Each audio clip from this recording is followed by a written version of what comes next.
Good afternoon. Thanks for joining us this afternoon for Content Convergence session for April. We really appreciate you being here. And those of you who are joining us online, I'm Meg Lauerman, Director of University Communications. And I have the privilege today of introducing Annette Wetzel, who is going to convene our panel about events. Annette is our Director of Events and the Visitor Center. She is in the Chancellor's Office and directs events of all sizes, from commencement down to dinners for the Chancellor for small groups. And so she has a rich history and professional background in directing events that just is on a national scale. She has a great reputation, and so we know that Annette has a great deal to share with us here today. So with that, I'm going to turn this over to Annette Wetzel, our Director of Events. All right, let's give ourselves a hand for coming today. All event planners have to have a little prop, you know. Before I introduce our panel today, I want to talk a little bit and poll the audience. I want to see who we're talking to. Who in the audience does events full-time? That's what they do. That's their job. Raise your hand. Okay. All right, who does event planning as just part of your day-to-day activities? You get stuck with events. Who gets that? Yeah. And do we have students here in the audience? I know that some of our restaurant and tourism management students were going to join us today. So you can't raise your hand, you got to raise your hand. All right. All right. What I'd like to do eventually with this group is also develop a network of event planners across campus. So if any of you are interested in doing that, I have some folks that are going to help me eventually. Melanie Nunez, who's now our coordinator of events at the Visitor Center as well. And Corey Savela in the back, he's our IT guru, and we're going to try and come up with a new technology that can connect all the event planners on campus, where we can put up documents, put up pictures, we can talk to each other, ask each other questions, and have a resource for all of us. So if you're interested in that and want to be part of it, let me know. Today's session, it's called Creating Stories Through Events. And I think I should have called it Storytelling Through Events. Because really, we're sitting in one of the richest places to have stories, right? We're at a university. We have stories on athletics. We have stories on students. We have stories through the college. We have stories about donors. Research, I mean, it's rich with stories. So, you know, we want to talk about the stories. And that's really the craft of event planning, is telling the story. I was telling people this morning, any monkey can do an event. I mean, all you have to do is get on the phone, make a reservation, you know, call a caterer, do all that. But really, to weave a story through an event, to make it memorable, it takes a lot of craftsmanship and a lot of thought and detail. So, and then it's also to take that event and combine it with all the other things at our disposal. I mean, we have social media now, we have our news, we have video. How do we combine all those things to create a life for our events, past the actual event? So, I've been reading up a little bit on storytelling, and there's a book called Storytelling Animal, and a guy named Jonathan Gottschall wrote it. And he said, without a compelling story, our product, idea, or personal brand is just dead upon arrival. All right. And then Peter Gruber, who wrote a book, Tell to Win, I really like this. Humans simply aren't moved to action by data dumps, dense PowerPoint slides or spreadsheets packed with figures. People are moved by emotion. And the best way to emotionally connect other people to our agenda begins with once upon a time. And who's better at once upon a time than event planners? I mean, we get to create an environment that stories can be told. From the time we send out an invitation to the time the customer walks into the event, throughout the event, to the end, and then all the follow-up. We're creating the once upon a time to the very end of happily living, or living happily ever after. So that's really the craft of event planning. We can move people to listen, we can touch people, we can create trust, we can compel people to act, and we can captivate people to remember. So that's something I want you to remember today. Every story has a beginning, middle, and end, and it's our job to craft that story for the guest experience. So how do we begin? So first we have to find out if we have a story to tell, and ask ourselves, why do we do events? And that's what I'm going to ask this wonderful panel about. Second, I think we really have to keep our eye on the goal. I'm going to use the Lucy example. Lucy Comine, who's a development officer for the foundation, she's a seasoned professional. She's brought in millions of dollars for the university. And whenever we sit down with Lucy to do an event, because the creative ideas just ooze out of us. We're thinking, oh, we can do this, this, and this. She always writes one line in her file folder that says, for example, to honor Johnny Carson. And throughout the event planning, we always go back to that one line. Why are we doing this? What's the goal of this event? So it's really important to keep your eye on the goal, because creative ideas can get all the way down the road and you're thinking, why are we doing this? And then the other thing is be respectful and true to the story, and be responsible with resources. Because so many times now, we're on budgets. We have to be creative. We have to come with ideas on limited budgets. So now I'm going to introduce the wonderful panel I put together, and I'll let them talk a little more about their experience. But first we have Marjorie Kostelnik. She's Dean of the College of Education and Human Sciences. Kathe Andersen, Publications Coordinator with the Hixson League College of Fine and Performing Arts. Megan McMasters, Director of Events for the University of Nebraska Foundation. And I know there's a few other foundation event planners here in the office, Stephanie and Alicia. And Carrie Myers, Director of Venues for the Nebraska Alumni Association. And Mandy Haas, Public Relations Coordinator for the University Museum. So let's give our panelists a hand for coming today. So I want to start with the first question, and it's a really pretty basic first question, is why do we do events? And what's their value? And then we can talk a little bit about how we create stories through those events. So Marjorie, I know that you're a dean that really appreciates events in your college. Their college really takes their students and wraps their arms around them, and I've seen it time and again with the events that they do with their students and their donors. So tell us a little bit about why you value events. Well, hi everybody, it's nice to see you. I'll just tell you maybe about 3 events, very briefly, to give you a sense of why we do them. I'm going to say we probably do in a year maybe 50 events or more in a year. And they range all the way from something like having a guest come and spend a day with us, and from the moment that person enters the door to the time that they leave, we treat that as an event. And that could be a scholar who comes to visit us, it could be a family who comes to visit us. If I included just the student visits to campus, for example, we host about 300 home and family visits every single year. So we have those kind of events, to things like, if any of you were at our African Gala or saw anything about our African Gala, where we had 500 people descend upon the Quilt Study Center. So they really range. But key to all of them is having a very clear purpose. And I want to give you an example of an internal event that we've changed over the years in order to better serve a purpose. So when we used to have the beginning of school, we would have these meetings. Colleges do that kind of stuff, like, well, it's the first week of school. Let's have a meeting.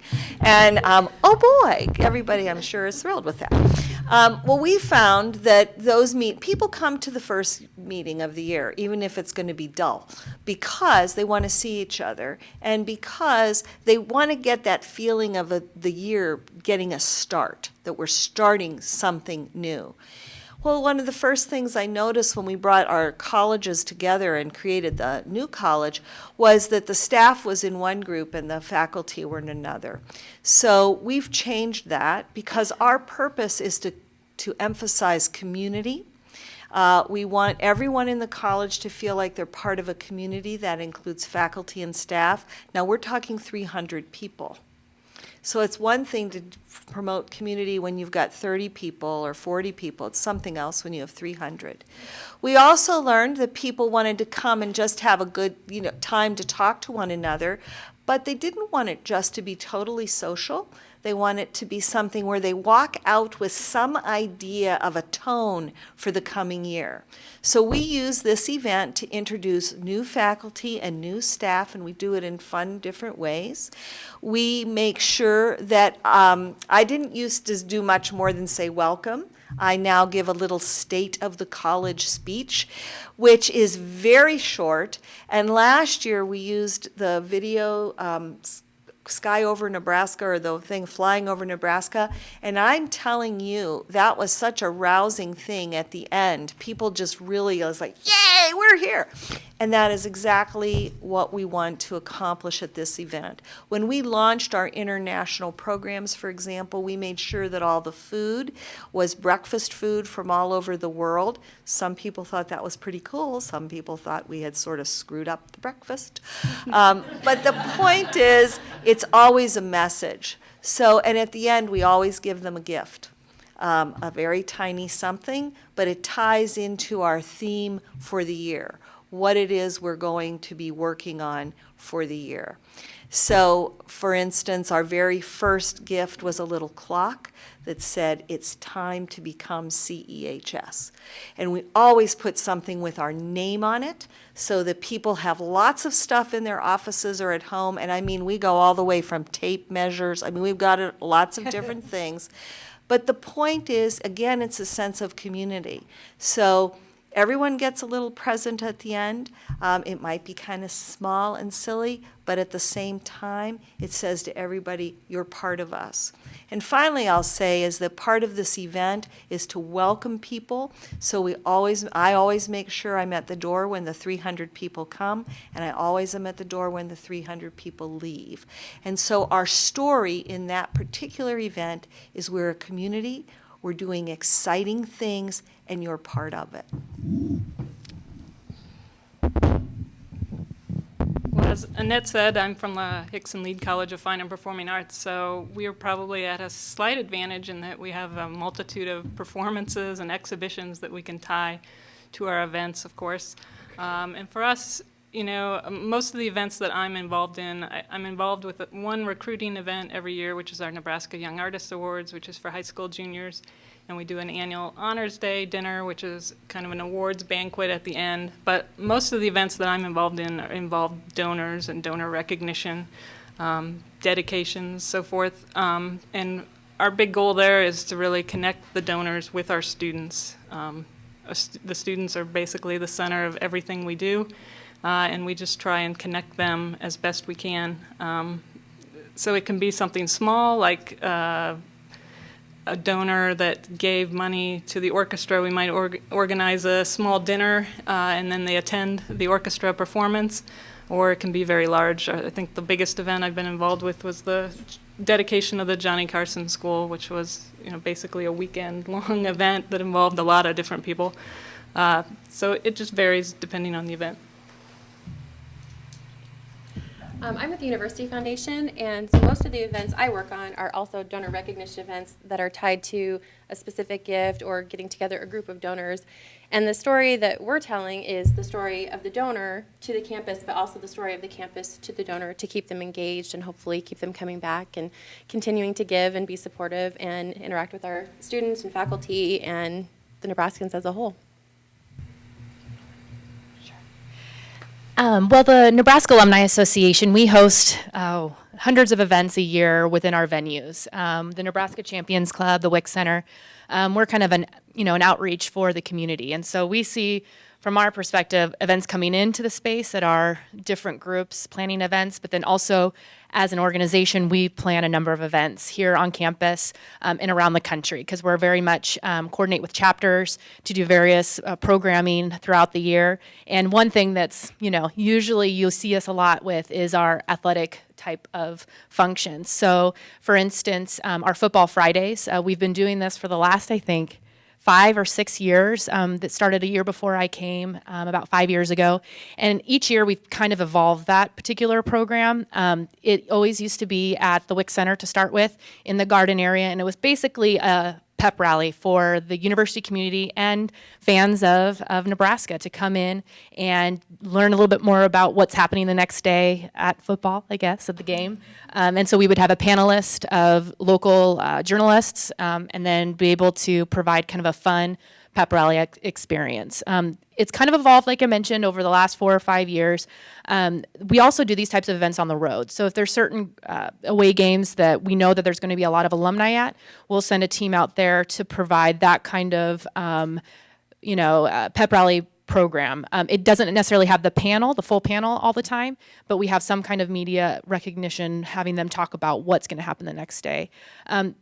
A little bit different from on the road than here is that on the road we actually do participate with the fans in that we do activities, games, giveaways, because what our job is to connect and to be bring the alumni and bring a piece of Nebraska to them. So that's how we kind of interact and really talk about what we do. This past year, though, we took an even bigger step because we've been trying to figure out what can we do with this particular event. We want to keep it going. We want to keep it new and fresh.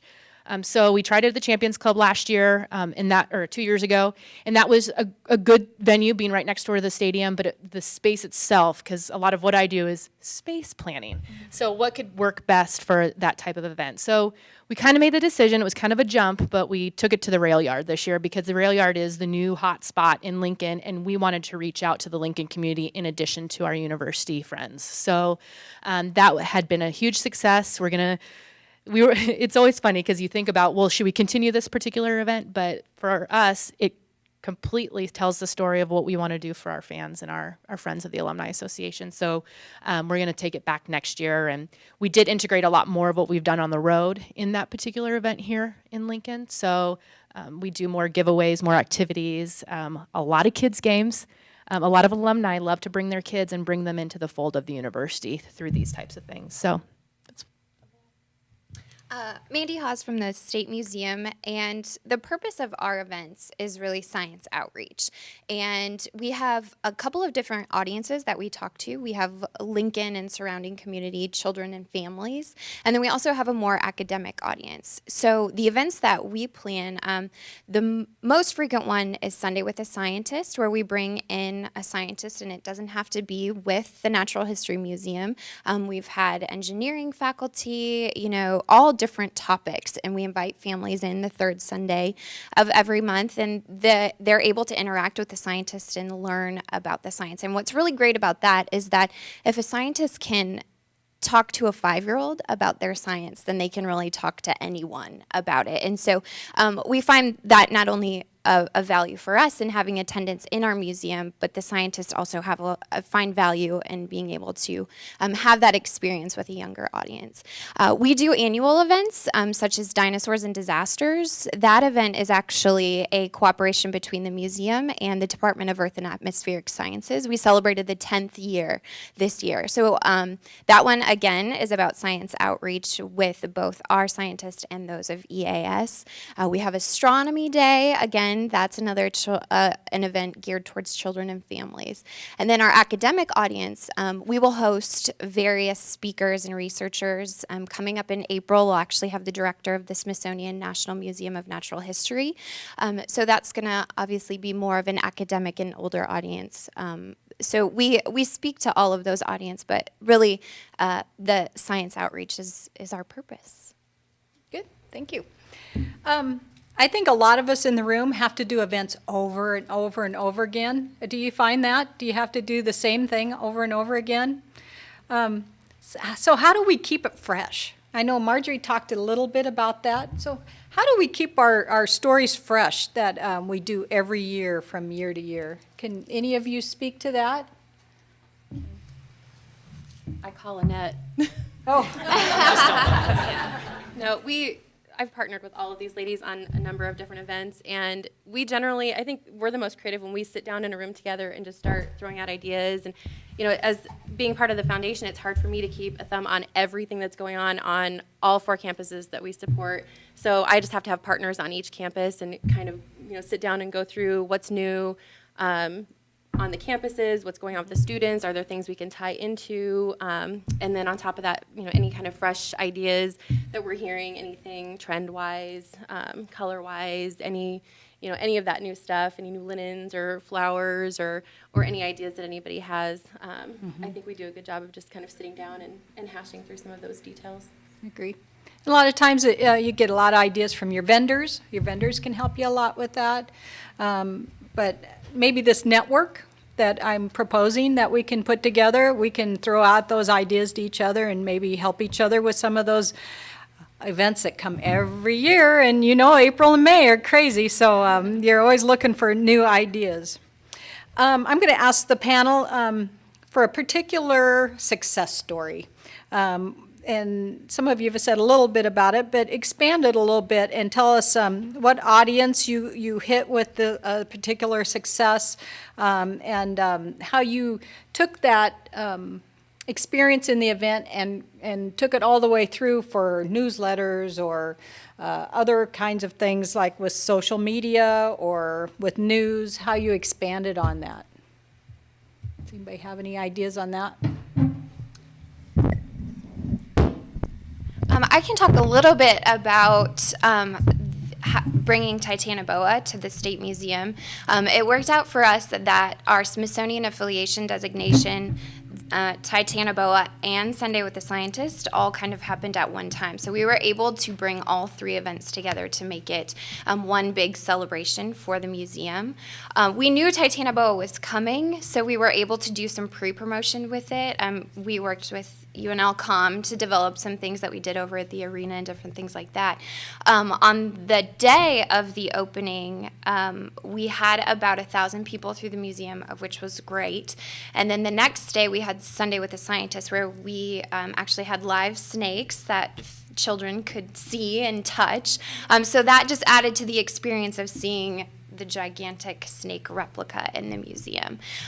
So with Titanoboa, we actually have a promotion running right now called Monster Snake Selfies. And so we're encouraging people to take a photo with the replica before it slithers out of Morrill Hall. And so we've been able to really play up having Titanoboa in the museum through print, through social, through event. So it was really nice to be able to kind of put three different items together for one big celebration. That's good. Anybody else? Well, I know that Megan, I brought this up to her earlier, the campaign kickoff that she put together, that was a while ago now, and you had 1,000 people attend. And it really had a lot of different audiences involved in that. I mean, it was the donors and the students. And one particular success story I remember is one of the students stood up and told his story to this room full of 1,000 donors. And the kid got really emotional and started telling what a struggle it was for him to come and what it meant for him to get a scholarship. And I tell you, you got a lot of mileage out of that, out of those tears. You hate to be crass about it, but that's an event planner's, wonderful. If you can make them cry, that's really an awesome thing. So talk about emotional branding. That's what you want. So yeah, I remember that quite well. So are any of you incorporating technology into your events? Are you using any apps? Are you using anything technology-wise that will bring the experience to people that maybe can't come to your event?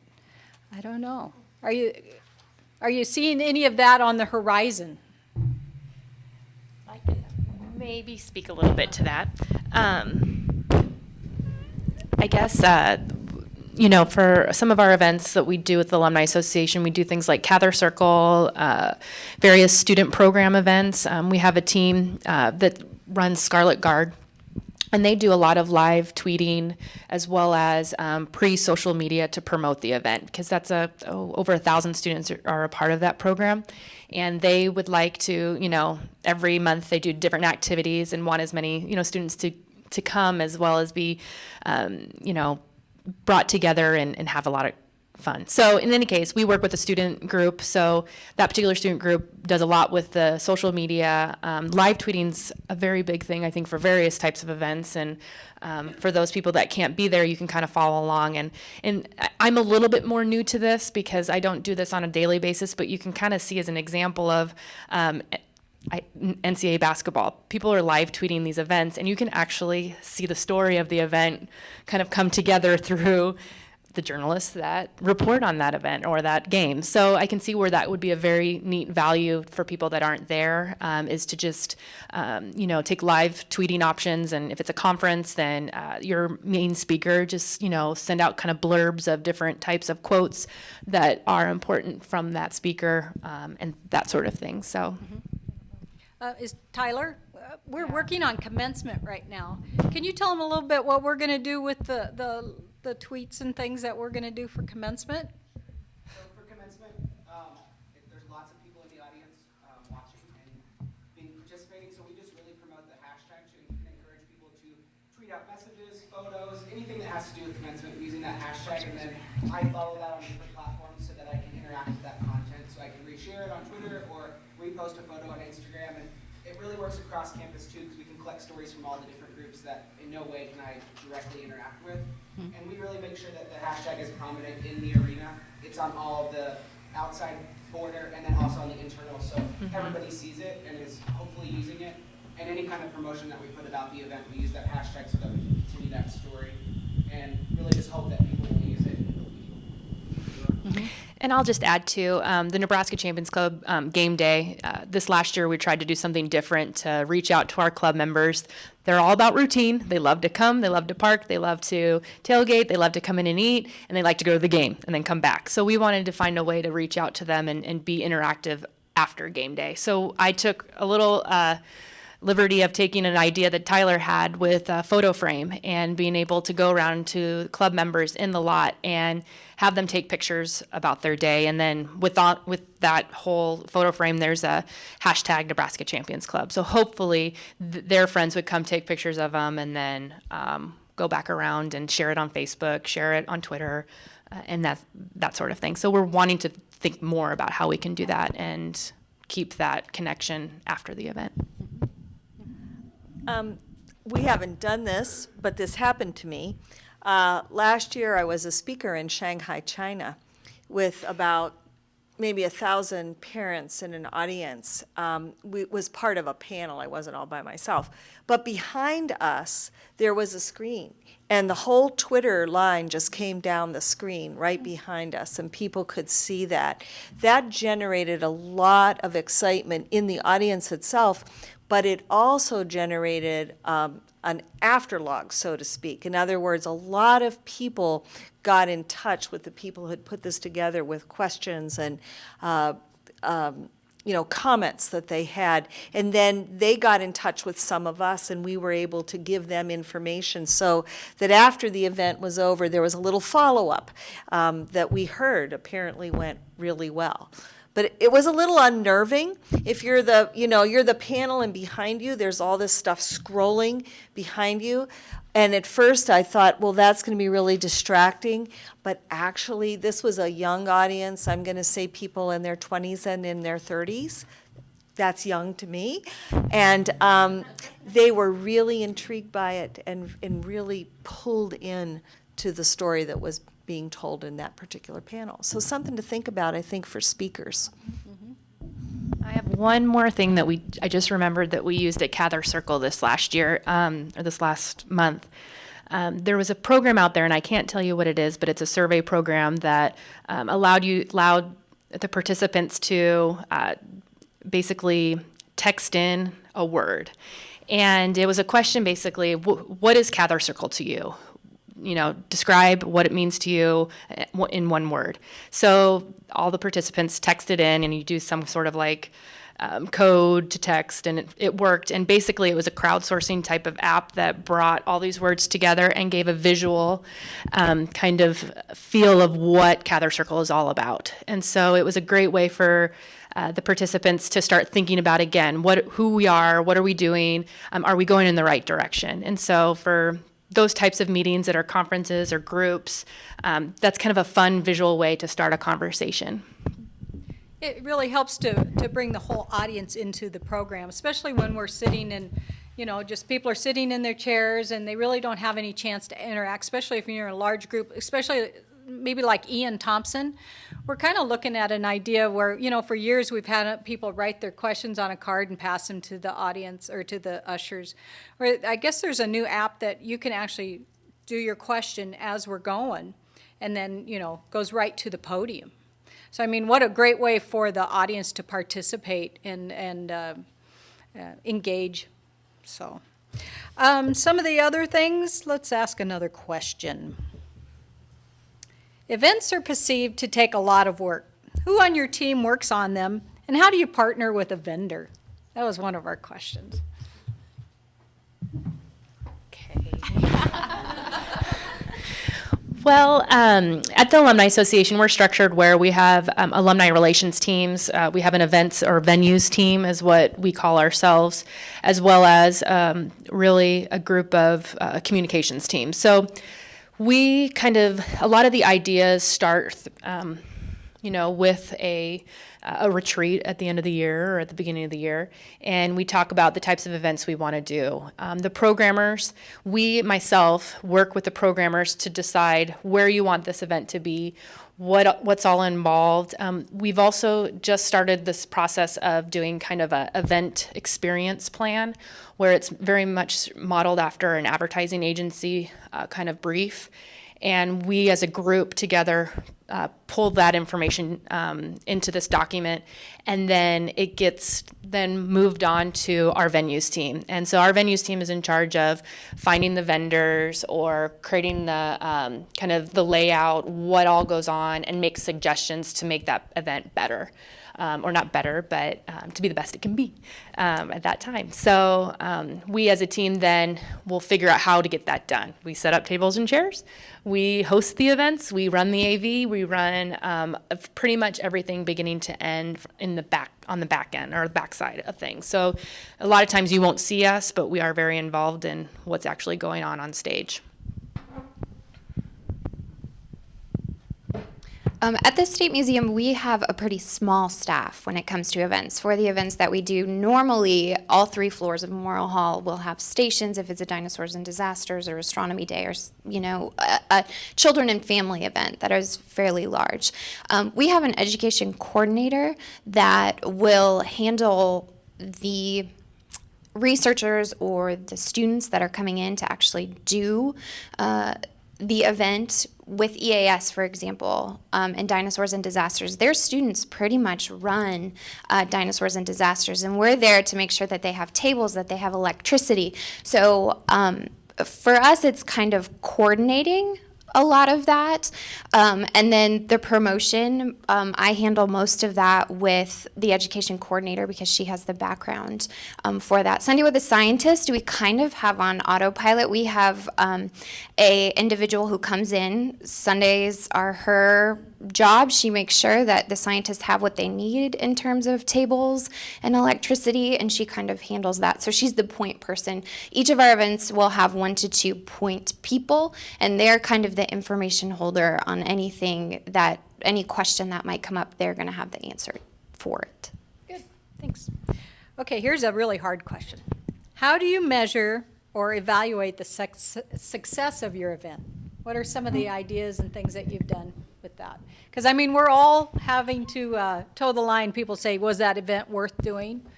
You have to report to deans and chancellors and people, is it worth doing that event? Should we do it again next year? How do you evaluate that? Our events are pretty specialized, where we're usually dealing with one particular donor or one particular family, as I mentioned. So often the success of that event, it really depends on, does that donor feel recognized, appreciated, connected?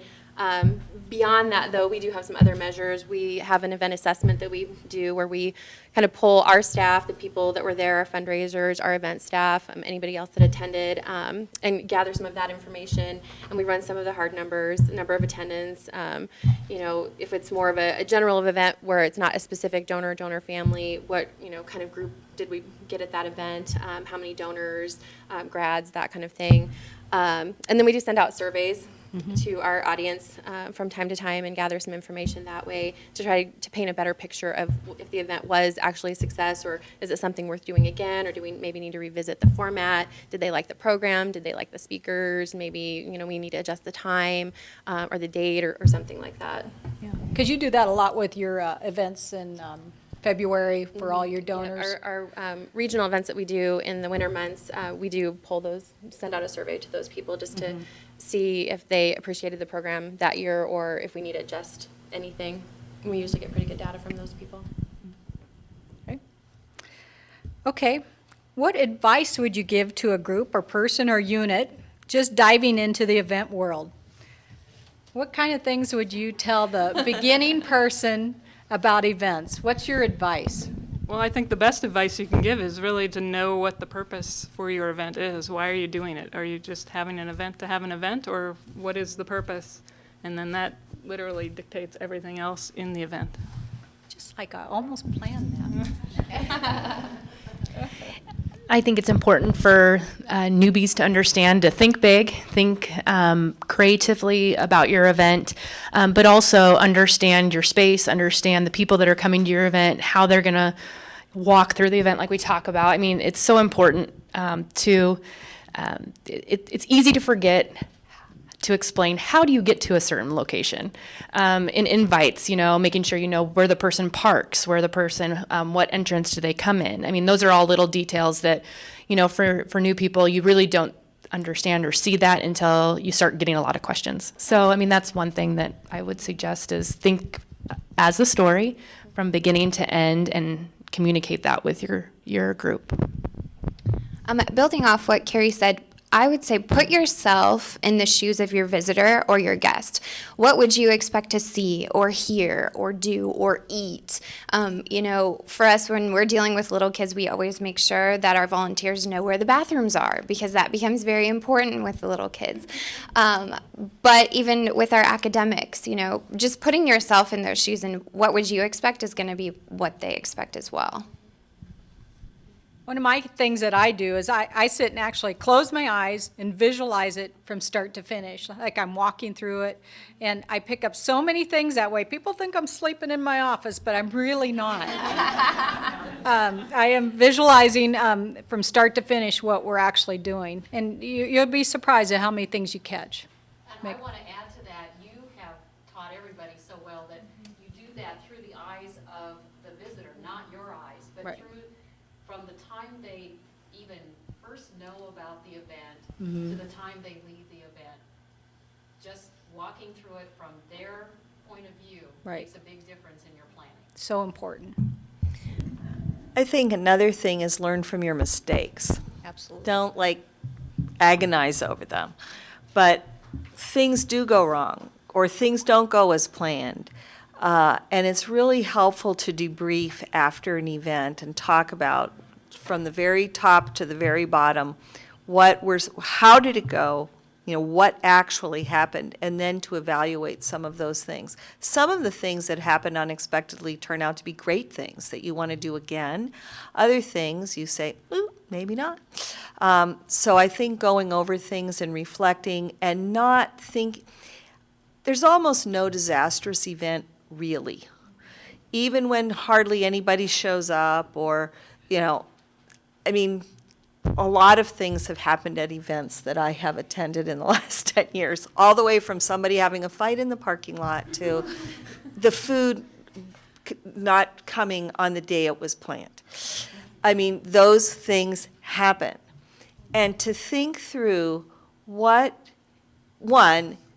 if you are gracious and whoever's there, you try to make them feel as at home as you can under the circumstances, most people will give you a second chance. and take advantage of the second chance in terms of having thought through what your mistakes might have been or what could have been improved. They almost become part of it, and they're part of the solution with you. If you make them feel that way, and you'll go a lot further than. We opened a new school when this did happen actually to me. We opened a new school, and within 30 minutes of starting the open house and doing all of the stuff, we had a tornado warning. And we had to stuff about 400 people in a little tiny basement that really couldn't hold 400 people. And we were all the way from toddlers to teenagers and parents and grandparents and all of that kind of stuff. And it could have been horrible, totally horrible. I didn't do this, but the head teachers that we had turned that into a storytelling, creative dramatics activity that I thought, okay, good luck. It was great. People still talk about the tornado party. There you go. There you go. Does anybody else have any horror stories that turned into a good thing? I'm sure we do. I'm sure we do. Well, I'm going to open it up to all of you to ask a question of our panel. You got to raise your hand. Okay. I've been to or helped with a lot of events that you guys have put on that are memorable to me, mainly because in many cases of their extravagance. Like, wow, the tablecloths are lit. They got Liza Minnelli? Wow. Seriously. But for some of the people in the audience that like have literally no budget, what are some tips that can make an event memorable when maybe, when you can barely get Kool-Aid and cake, I mean, we're at such an advantage. We have all of these student resources. We recently did an event for a new presidential chair and had some horticulture students do our centerpieces at a pretty reasonable cost.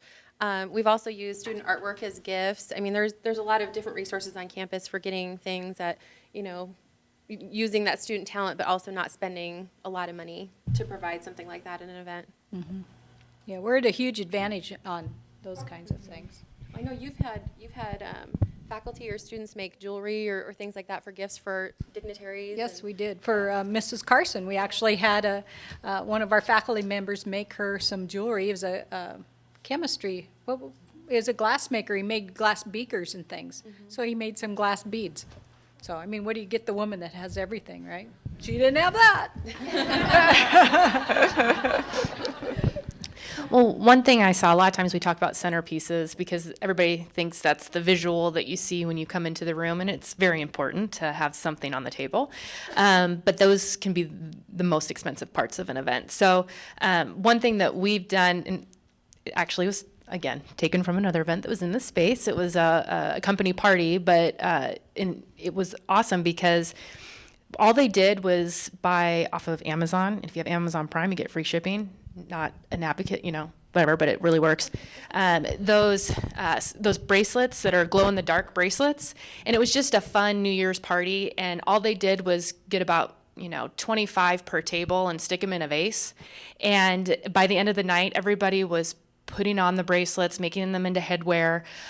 We ended up doing this for our holiday party just with the 30 of us, and it is the most entertaining thing to have happen at an event. Is it gets people around, you take the centerpieces, you use them, and it just becomes very memorable. It's one simple I almost brought those example. instead of the hand clappers today. I was And going then to you turn take off away. all the lights and make you wear them. Yeah. So it's just something simple. So look at how you can make it, Anything you different. can do to engage your customer or your client, whoever's coming, that's the key. It doesn't have to be expensive. So, other questions? Come on, Karen. Yep. I'd like to hear a little bit about your thoughts on campus visits and what can happen at the department level, the college or department level, the main interest of the student, to make that a memorable experience, maybe a story for them. I'm going to give that to Marjorie or Kathe. Well, we always have a sign that welcomes the student when they come, and I'm sorry Karen isn't here to tell you more directly because she could tell you all her little tips. But we always have something there when they walk in the door that says, welcome, Susie Smith from Scotts Bluff, and students really like that. That makes them feel special. I think a really important thing is that we have the student meet with their family, and it could be one family, could be up to 3 or 4 families at a time, but we keep that kind of small, and that's their first connect with us on a campus visit.